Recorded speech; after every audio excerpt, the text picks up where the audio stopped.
All right, so pretty much everywhere I go, everyone lately has been asking me about the real estate market, and you know I talk about it all the time on this channel, so you definitely need to subscribe. I'm trying to get to 1,000 subscribers. So let's talk about the Washington, D.C. and Northern Virginia real estate market and how things are changing rapidly.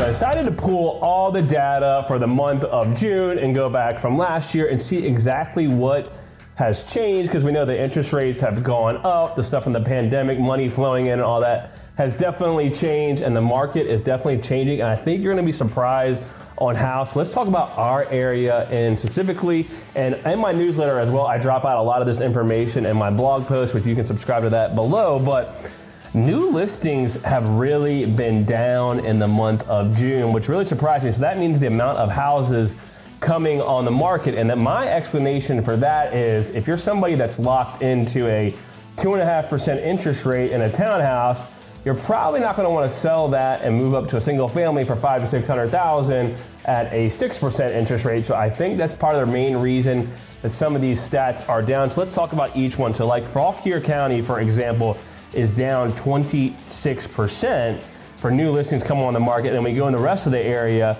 and every county pretty much has seen a lot of drops. Like Prince William County is down 15%, Loudoun down 11%, Arlington down 16%, Fairfax down 14%, Alexandria down 15%, and then DC down 11%. So all across the board, new listings coming on the market has dropped significantly. That also means a lot of the builders and stuff are not releasing as much as they thought it would be. So right off the bat, we are having a lot less homes come on the market, which is probably gonna show why a lot less homes are selling.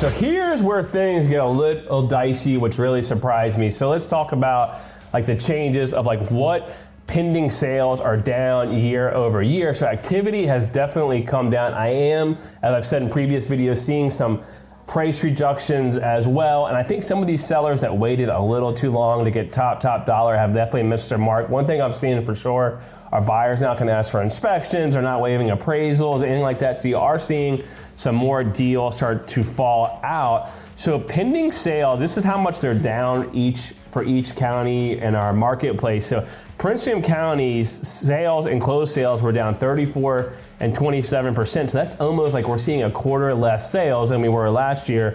Loudoun is 31% and 26%. Fauquier 32% and 38%. So Fauquier County's closed sales are down 38%. Then Arlington 33% and 22%.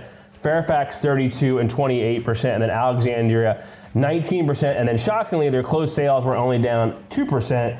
So Alexandria is still a pretty good market, and then DC is down 23% and 20%. So like I've said, I've noticed, and I've said in other videos before, sales are down, pending deals are down about 25%. So what does that mean for home prices? Like what are we starting to see? Now I am seeing days on market start to creep up as well. So I'm seeing an average of that have added to a couple days. So houses aren't selling like in 2 or 3 days, which is more of a healthy market. Like when I first got in this business, it was taking like 3 or 4 months up to 6 months for houses to sell. And if something doesn't sell in a week, because people were so used to it, all of a sudden now, they're getting upset, which is totally unreasonable. So let's talk about some other data for our market as well.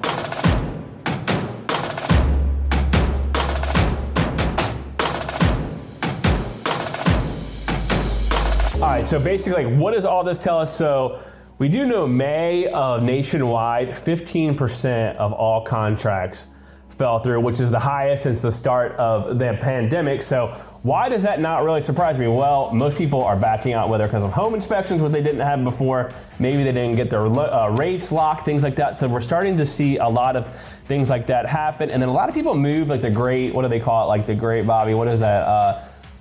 The great migration. I don't even know what's going on, because we're not, a lot of people are moving to Texas and Florida, where a lot of those places, like I just went on vacation in Florida, I was shocked how high the prices still really were around there.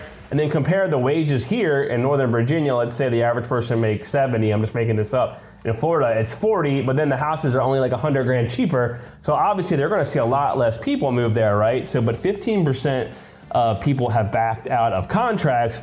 The other thing that really blew my mind was, if you look at a $400,000 house, it's gonna cost you $800 extra than it did this time last year. So that's a huge payment increase, like with these rising interest rates.